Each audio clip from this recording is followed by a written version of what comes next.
and welcome. I'm Maloni Bhatt.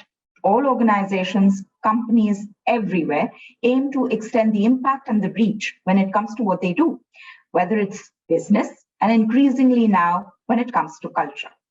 Now, as a business case, companies embrace diversity goals because, well, it makes them look good, it attracts talent, and it improves employee performance.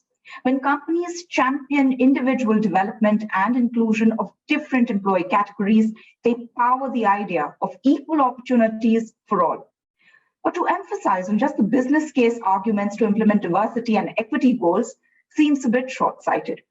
Is it possible to embed diversity and inclusion beyond business for greater social justice? And what is the responsibility of corporations in our collective endeavor for a more equal world? I have with me three very seasoned and experienced HR leaders to share their thoughts on this as part of our conversations under ET Prime Women Leadership Awards. Joining me today, Major Prathama Pinto-Thomas, Head HR, Fino Payments Bank. She has been an officer with the Indian Armed Forces. She then worked with the SR Group and BDO India, among other companies. Prathama now heads HR at Fino Payments Bank that provides technology-enabled banking services in unbanked and underbanked areas. Very good to have you with us today, Major Prathama. Thank you so much, Miloni. Look forward to this interaction. Next, we have with us Mandeep Maitra. She works in leadership consulting and design thinking at mandeepmaitra.com. She is the former country head of Human Resources and Corporate Services, HDFC Bank. She describes herself as an HR practitioner by training and a banker by choice. She's worked with iShare Tractors, Bayer, ANZ Grindlays, among other companies. Mandeep, so lovely to have you here with us today. Thank you, Eleni. Thank you so much. Finally, we have Rajita Singh, Head Human Resources, Broadridge Financial Solutions, India Private Limited. The company provides services like data analytics, tech, shareholder communication solutions for businesses. Earlier, Rajita was with Automatic Data Processing Incorporated, or ADP. Rajita, thank you very much for your time today. Let's get started. Major Prathama, let's begin with you first. What are your diversity and inclusion targets at your workplace? If you could give us 2 or 3 points. And what's been your experience in extending the influence of it? Lovely. So thank you, Miloni, for throwing this question first to me, because I'm going to probably put it a little differently at the onset of the session itself. So I have a different perspective. I believe that every industry or a business, the main objective is to drive the business and increase stakeholder value.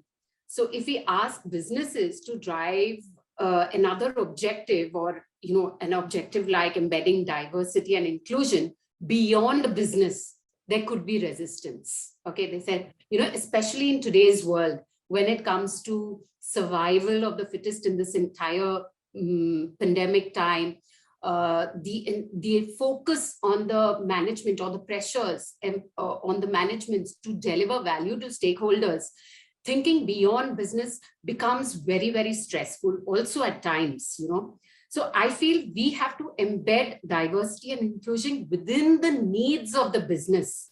And that's when this objective will see the light of the day. And having said that, I can state that I personally do not have a D&I target at Fino, but I do have a target. I do have a target as to how I can better my employee experience and personalize it, or customize it to an individual employee need, be it gender-based, demographic employee segregation, or for that matter, cultural, geographical, because we are a very widespread employee base.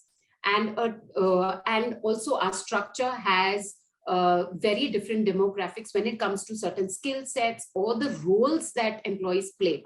I have a very distinct field-based population, and I have a very distinct technology-based population sitting out of offices. And hence, how I can customize the needs of the employees who join me. And believe me, when I focus on meritorious inclusion, I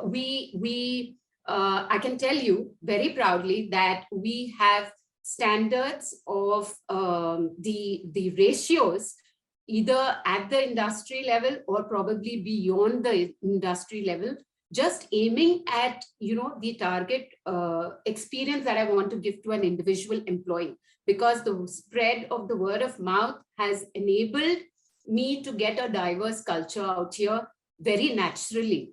So while we can, say that a field-based organization, because I know I've been into retail, etc., the field sees a lot of challenges. The ratios are in single digit figures when it comes to, say, only a women inclusion. However, we have double digit figures in our field areas. So something like that. So I am not very sure whether I have put in that perspective. I feel beyond business, we will see resistance. But if we see or set standards and set actual doable, deliverable targets within the needs of the business, this objective will be easier to drive through. We will be able to influence better. Major Pratima, the point that you brought out, I really wanted to go to it a little later in our conversation, but, great that you've set it out at the outset. Rajita, what are your thoughts? Do you have D&I targets at your workplace? And, what's been your experience if you attempted to extend the influence of it beyond your workspace? So I think that's a very interesting perspective that's already been provided, right? So I believe in trying, experimenting, and if I fail, I will get up and walk again. So diversity and inclusion has been that journey for me the last 20 plus years, right? So first I was like, no, it is intrinsic. It needs to come from within. People just need to be aware of what they're doing. So at that point in time, and it was not a goal. I said, people are mature adults. They know what they want to do. So we had actually partnered along with Harvard to do an exercise called Project Implicit, which helps you understand your gender biases. This was early 2007. It carried on to 2010. People became aware of their biases and they said, yeah, we'll work towards diversity. Then I said, okay, then, it automatically died down. It's a very simple thing, right? For a habit to be there, they say you need to do it for 21 days and then it becomes a way of your behavior in life. Similarly, in diversity, what we end up doing as organizations, we say we will do the rigor, we will do the trainings, I'll have a goal, I'll do X number of trainings. We also have to file, mandatory government requirements on POSH and things like that. So those check boxes happen. There are a lot of check boxes stuff that we do regardless, right? And those are part of matrices. So I have done all of that and then I've come back around circle again. And based on my experience, my realization is, it is important to have goals, but then the people who drive the goals are not necessarily the leaders. They are the associates. And at the end of the day, what needs to be the outcome is not the results, but the sense of pride. So it's all very soft, right, from that standpoint, and the connect that I make with the organization. So to me, if you ask me, my goals are not quote unquote numbers, but they're very high level with regards to what I'm going to do. I'm going to create awareness. As part of awareness, what was my success like? People will come back with stories. I'm going to build leadership pipeline. How many women associates who are not necessarily hypots? Typically, every organization identifies hypots and says, come. I say volunteer. If you think you have it in you, come forward, and then there are two versions of that I've done. One is, and it's a part of the other program that we've rolled out. And the third is specifically hiring a lot more women. While we may say, people say, I have 50% of diverse workforce, everybody has 50% at the entry level. The minute you go to mid and top, you have a handful. You will not believe it, for a good 7 to 10 years, I was the only one in the senior leadership. I didn't have any other woman, okay? And it's changed the last 10 years, wherein, there's a decent representation of women as well. So those at a high level are, with regards to the numbers or matrices that I'd like to call with what I think is my understanding. So Rajita, that was very, very honest. Thank you very much for your insight. Mandeep, I want to pick on, both the things that Rajita and Major Pratima spoke about. India and most societies are deeply unequal and we're exposed to biases from a very early age. We're taught that is how it is. Like, for instance, we're told that it's a woman's job to cook, clean, care. It's a man's job to provide. We go to work, we're exposed to D&I. Now, we're jolted enough to change our behavior, but often parents, communities, societies, could possibly resent it. It becomes a battle for the individual. And a lot of us will adopt this, dual personality, one at work and one at home. I'm not saying when it comes to, the entire personality overhaul, but people have tough lives. And D&I at home may become a battle which they can't fight. What do you do in that case? Melanie, I think the social construct is an issue, the way the boys are brought up, but it is fast changing across all strata of society. I'm very, very actually in love with the confidence of the Gen Z women. Things are changing to a large extent, and even at home, I mean, the guys are helping out, although the primary caregiving is still a woman's job across globally. And now I have lived everywhere and see that it always falls upon her. But the good part is that there is, I think there is very kind of a pride in the new young fathers that we have. And that's why paternity leave is changing across the world. You know, you have Spain, which has 16 weeks, you have UK, which has 2 weeks, in France, 28 days, and etc., etc. That's all changing.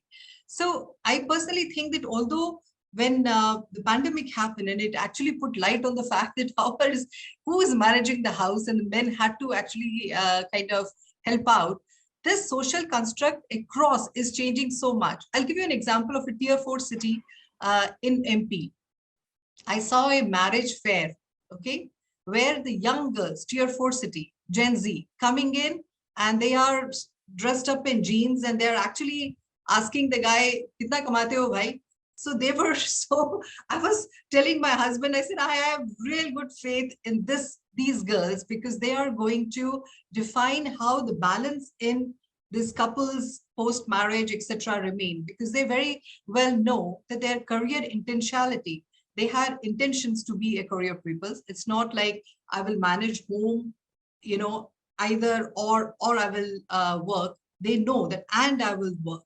And they are also have a very strong growth mindset. This is something which one of the researchers, a professor from NIT, actually came on a forum, a platform of Women in Power that I run, and she shared that this is something which women with sustained careers, they do well. So I'm seeing this trend even in tier 3 and 4 cities. So I'm very hopeful, Malini, that you know, this whole balance about thing is changing across. Right, Pratibha, you want to add to that?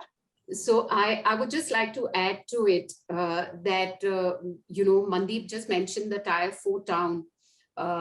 With the background that I have, and I have seen women, and not in the recent times, but, you know, the probably a couple of years ago when during my time in the armed forces and those days, where my colleagues were from the hinterlands of India. We had very few, you know, participants or other colleagues who joined the armed forces from big cities like Mumbai, because we have opportunities. But most of my colleagues, 80% of my colleagues were from absolute hinterlands of India. And seeing the kind of, you know, the josh, the liveliness and the need to achieve, you know, the need to achieve something different rather, you know, compared to what, or the places that they come from. It was very encouraging. It was very encouraging. And probably those ideas have stuck to my mind, and the way I try to mentor youngsters that, you know, there is nothing, and youngsters, I mean young girls, that there is nothing that probably, you know, you cannot do, or, you know, in that space.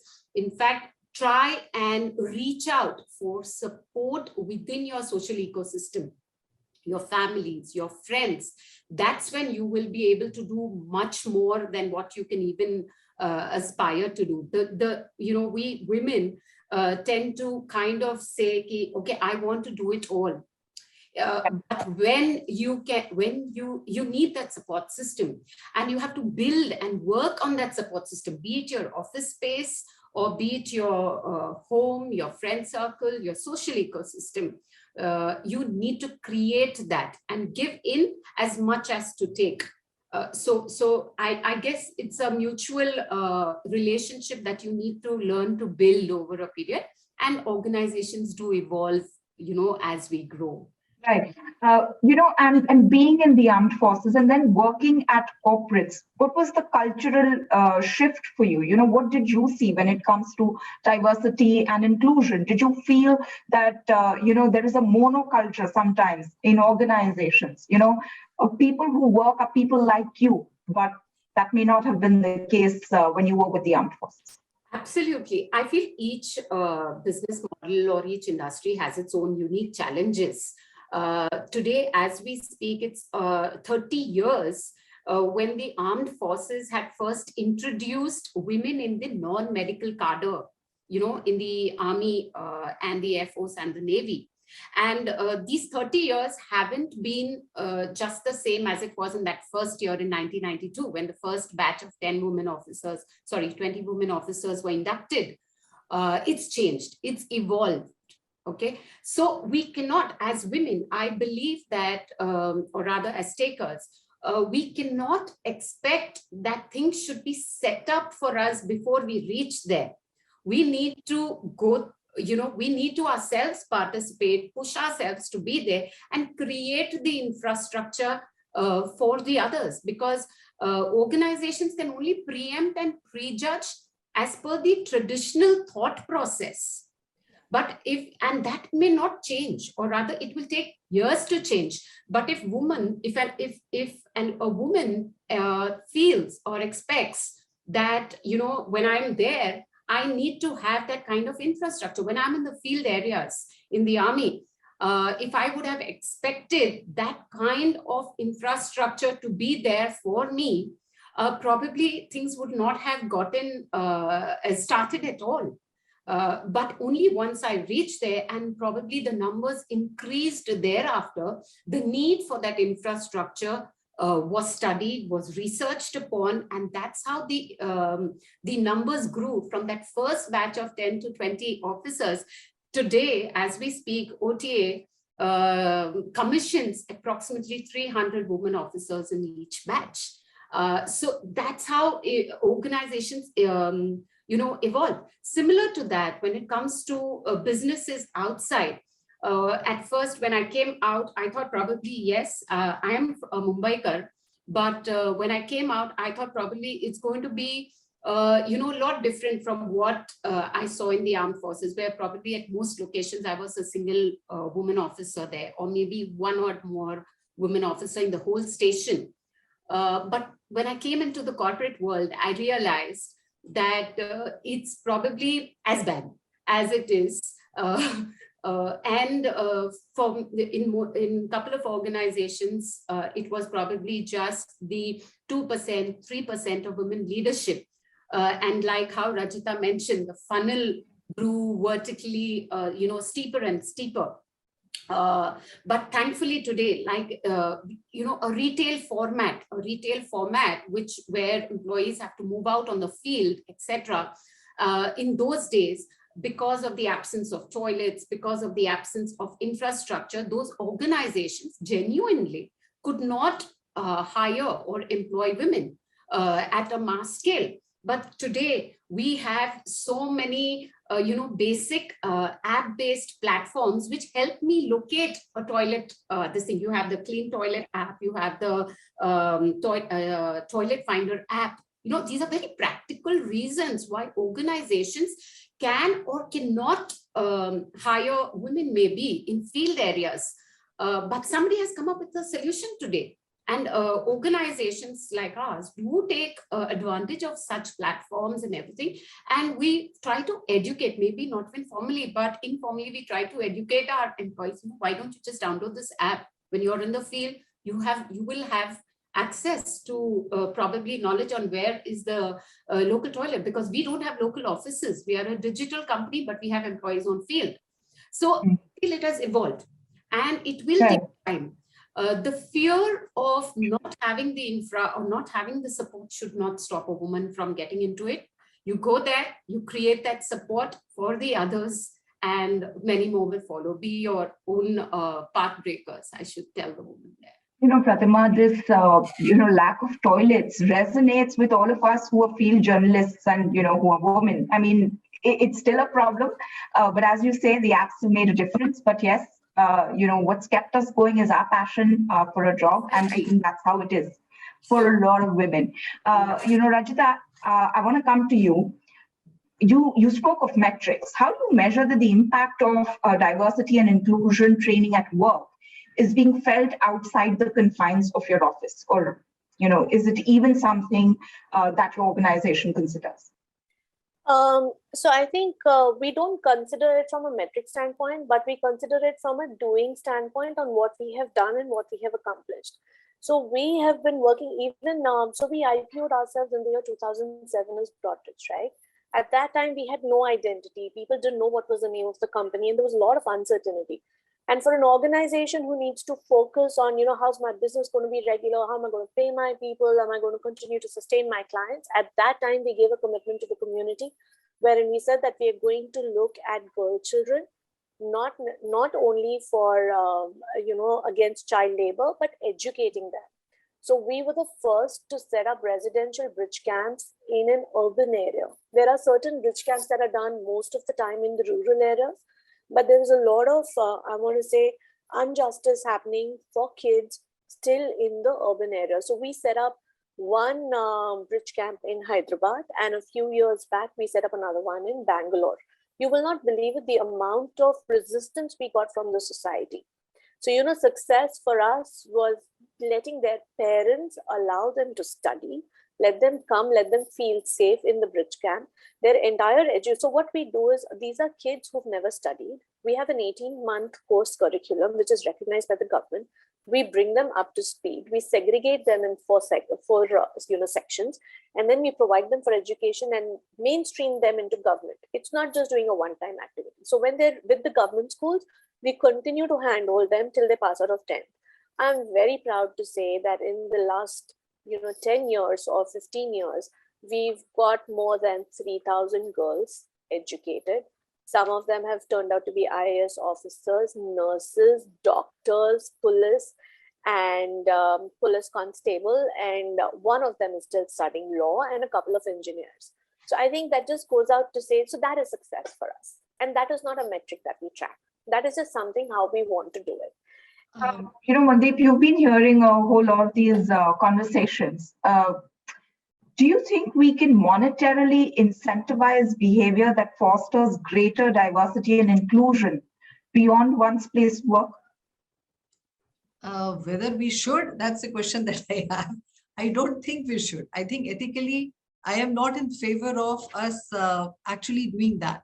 For me, I think that if those values are not instilled, it is not going to happen.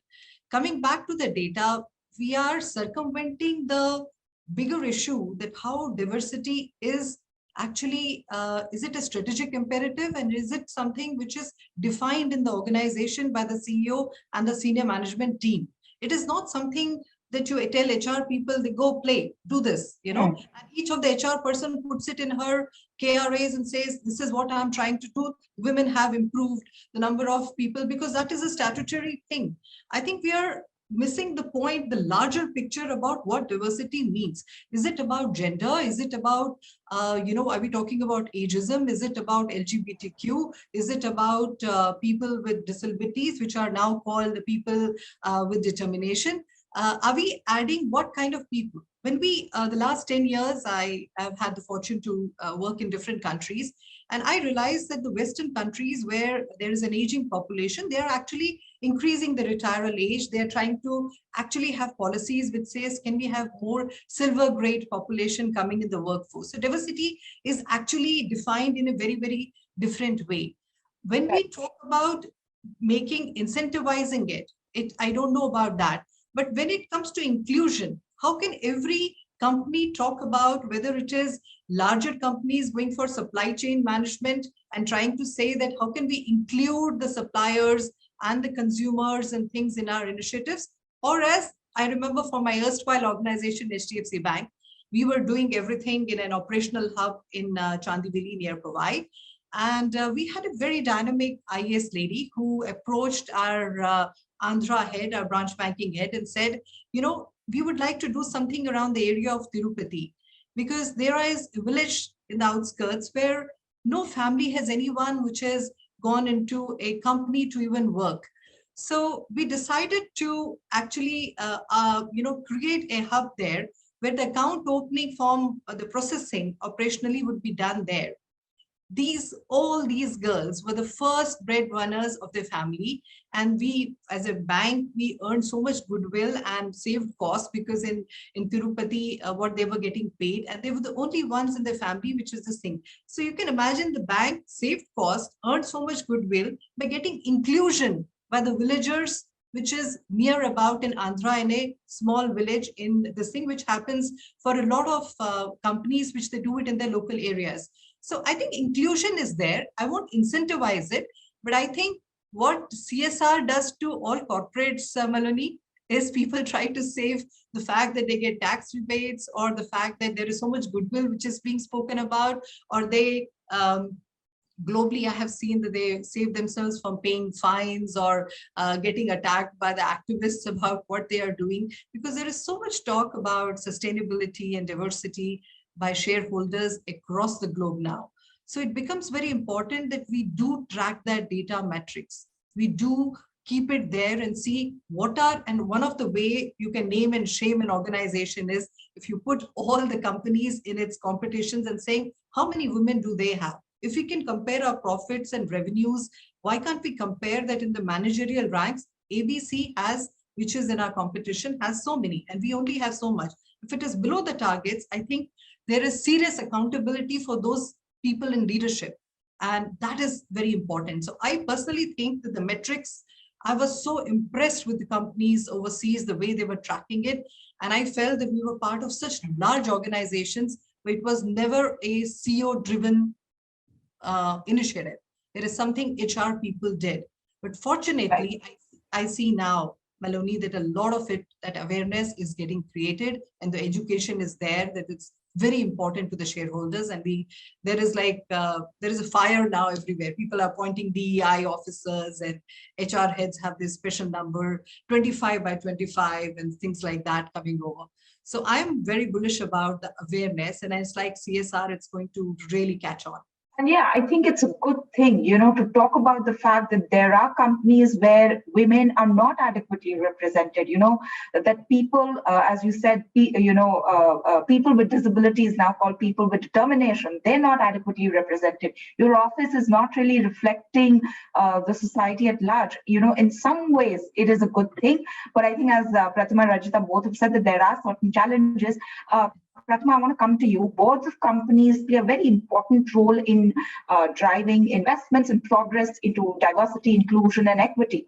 Because they're the highest decision-making bodies in a company. But conversation around the board's influence and engagement on these issues is often scarce. From your vantage, how do you see organizations driving stronger board engagement to embed the equity and inclusion in the organizational strategy? So lucky for me, Milani, that you put this question to us. I must say that the Fino management and board is pretty upbeat on this entire topic, and find it as a major influencer in governance, and it makes business sense for us. I can probably tell you that our board, the representation of women in our board, when you come to gender diversity, probably, representation of women on our board and in the management is beyond the stipulated numbers to start off with. Why it makes business sense for us? We partner with state governments and the central government project on certain projects like Sakhi and Jivika, where we train women, and we partner with them, or rather they become our partners to provide banking facilities in their villages, in tier 5, tier 6 villages. And that's business for us. This is not CSR that we are doing. We have found our business model to be greatly responding to this kind of inclusion. If you study our network, our merchant network, 15% of our merchant network, which is outside of our employer-employee relationship, etc., is actually a women merchant network. So this makes business sense for us. And I feel as organizations, like I go back to my first point, if we are able to derive perspectives within the business needs driven out of whatever diversity we are talking, whether it's gender diversity, disability or ability, I would want to say ability-based diversity, geographical diversity, cultural diversity, what makes business sense for us? And I feel driving that will even give board, the stakeholders, and everyone that kind of interest for them to look into matters with this lens. So I feel it's a business sense. We have to research, we have to study our business models and try and see where it makes sense for me to get this entire diversity inclusion agenda. Tell me something, Pratima, when you say business sense, are you just referring to, where it makes sense to the bottom line, or are you referring to a wider business agenda? Directly to, because the bottom line makes sense to, say, a stakeholder, an investor or someone. So business sense there. However, the wider agenda for the actual execution or the operational doers, because they are running, right. They want right hands to run the show. When I go in for, say, a recruitment, or when I go in for a drive, when it comes to probably acquiring customers, etc., I am able to see the ability of what that incumbent brings in, rather than check on the disability part and say, okay, I have to, meet certain numbers. But if I'm able to see the ability that he brings in, and I yet remember one conversation with somebody whom I was trying to get on board, and the individual said, ma'am, I need to tell you, I'm not very sure, because I was doing a telecall with the individual, and he said, he described to me that this is my disability, which has been recently this thing due to the pandemic. And so I said, I'm not bothered about this disability. I am going with the ability that you bring to the table, the role that you're going to play for me, that matters most. And he was, no, I was just trying to sing because we are on a telecall. And I said, no, I am pretty well aware of the situation. And probably this disability has just empowered you more to, come into and do something better for us than what I can even perceive. And his skill set was a niche skill set that we were looking for. And that was something that mattered more and made business sense to me. And hence, irrespective of whatever was the disability, which probably is not even seen by anybody as very different, it makes sense that way for us, actually. Mandeep, I want to come to you. Are millennial employees, or even Gen Z employees, demanding a greater compliance and footprint from corporates, especially in India, on diversity, equity, and inclusion? Absolutely. As a person who's been understanding the future of work and studying that for the last decade, I think you can't have, these people have D&I in their DNA. These are the people who are very purpose driven, and they want to bring about a social impact. In fact, when they apply for jobs, they try to see that is the mission, vision, value of organization, what they mention on their website, and what are they writing about? Are they actually meaning what they say? They would like to read the reviews. They like to study all the things about the organization. So the millennials and the Gen Z, it's completely in their DNA to do that. And I think they are going to force the employers, because if you do not have organization geared to attract this talent, the old fogies specifically, they will lose out on this talent. And I remember they have so much feedback to give, and the organization has to have procedures and processes to hear what these people have to say when they come into organizations. I remember at my erstwhile organization, HDFC Bank, I used to do these town halls, and many a times I had to ask the senior people to walk out and say, please step out because I want to hear these guys directly. And they had a lot to say about things. So I think they prefer organizations whose goals reflect the sense of purpose, which they personally, their personal aspirations are, attuned to. So I have a lot of hope from them. Rajita, what has been your experience? Are millennial employees demanding a greater compliance from corporates on diversity, equity, and inclusion? I think they're not demanding anything. They're just being themselves. I think it's the organizations and the leaders, specifically the top heavy firms that we have, they don't know how to digest openness when it comes to that.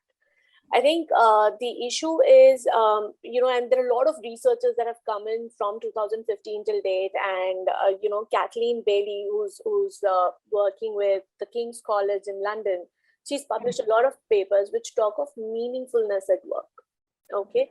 If you look at it from a Gen Z, a latest one, meaningfulness is very clear. And you will not believe it, when I got it out in my leadership conversation, so the debate triggered, are you saying that we were not looking for meaningfulness at work when we joined the organization? I said, no, it's not that word, that's what I'm saying. I said, the meaning of meaning has changed. Yes.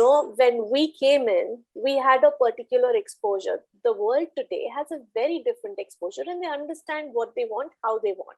And it's not only running for the money. So I just want to add, and I'm going to mix a few things, Miloni, in between of what Mandeep and Pratima said. So I want to start off with, do you incentivize Gen Z to get things done, or anybody in an organization? I want to give you a story that my Nani used to tell me when I was growing up, 35 years back.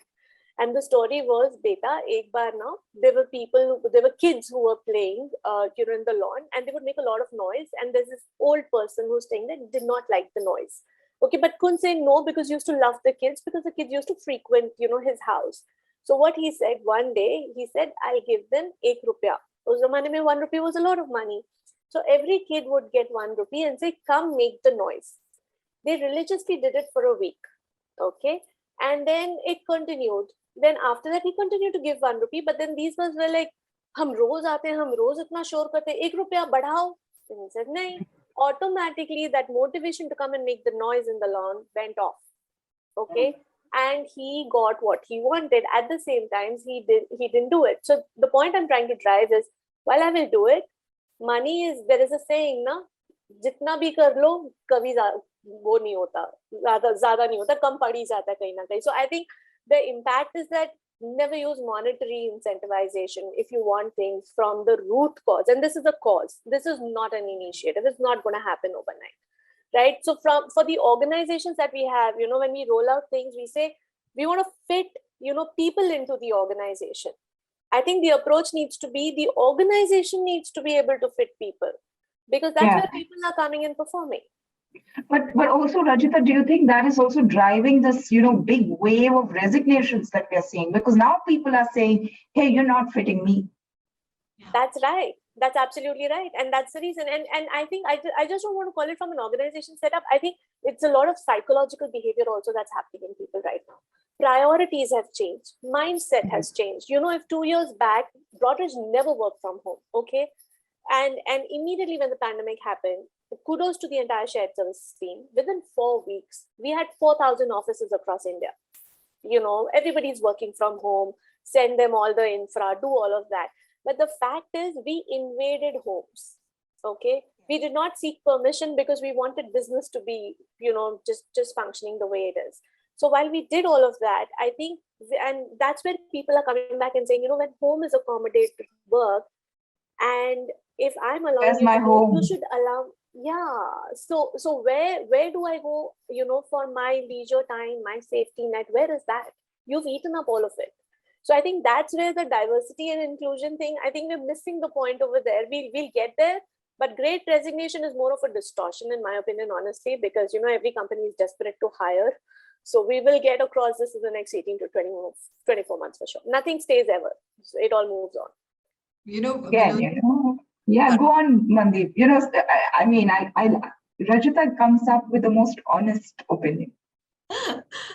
Okay, so I was just saying that this platform that I was talking to you about Women in Power, which you also live with the duality that we all work in progress, and women empowerment is actually kind of an unfinished project. So it was created, in fact, just about 11 months back. And I see these women are from banks, from IT companies, all backgrounds, really intelligent, like-minded, talented women, who felt that in organizations you actually do not have a psychologically safe place for you to talk about issues, whether it is about imposter syndrome, whether it was gaslighting, and we are talking about things like, I've been body shamed and I've been spoken about this, and these are things that they have organizations. But if the grievance handling machinery of the organization comes back to them in a bad way, and they are actually to pay a price for having brought up an issue, which is, my boss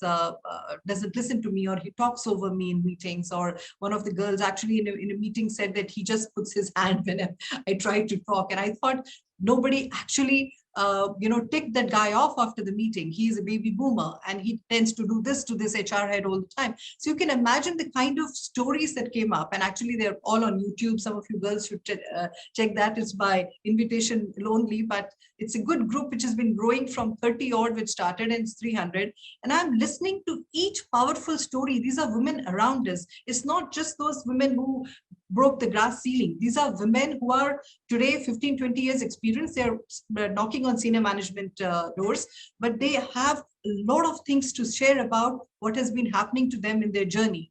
And I think to share with a collective wisdom about a sisterhood, which talks about these issues and helps each other when they talk about their trials or triumphs, it's a great idea.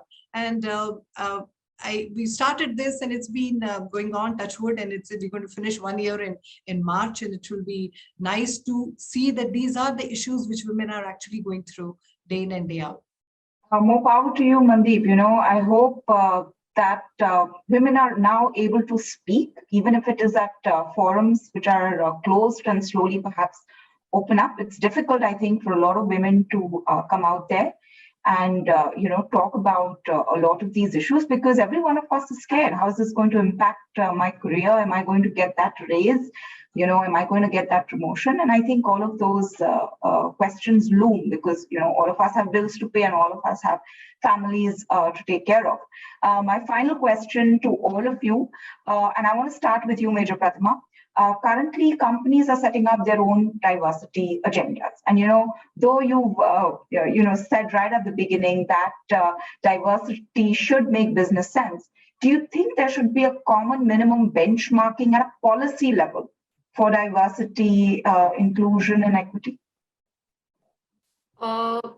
I feel the government from time to time is setting certain compliance-based standards. Those are the minimum standards, okay? And I do feel though, that certain businesses or industries which have been able to accomplish something, over the years, may, or rather it would be nice for organizations to kind of come together. And I guess that is what forums like India Diversity Forum or such initiatives like the etc., where they pull up certain standards after research, etc., for different industries. And thereafter, probably the newcomers, the new, startups, the newer, smaller organizations, pretty much like, say, Fino, for that matter, is only 5 years as a bank right now, although we have another 10 years prior to that. But organizations like ours can probably, yes, relook at our, I understand today the priority is business, setting up, sustenance, survival, and all of that, coming together. We are the lucky ones who really thrived in this pandemic. However, if we have something to fall back, or rather to look up to when it comes to certain standards, set or rather researched and put out, it does pave a way for the newer organizations. So definitely, I would yet say that yes, minimum benchmarks, etc., can be put up by established, stable organizations. However, nothing is a limit. Like we said, things are evolving. It is the time for the Gen Z and the millennials to drive different perspectives. It is a time of instant gratification where we need to show impact and, the after effects of our initiatives right there and then. And I feel small ways of showing these impacts back to our employees, etc., will actually do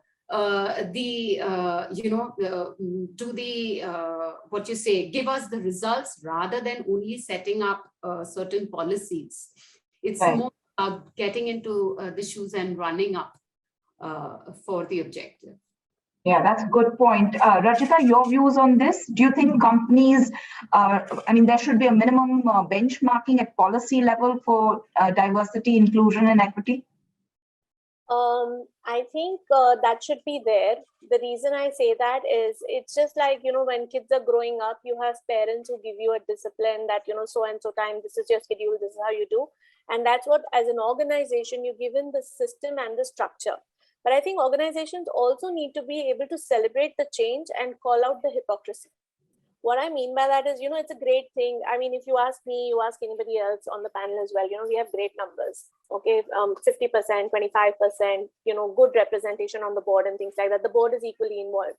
But then there are still those, even if you have 1 or 2% of people who don't necessarily align and believe that what you're doing and you're walking it and you're not walking the talk, I think that's where, we as corporates are calling the bluff, right?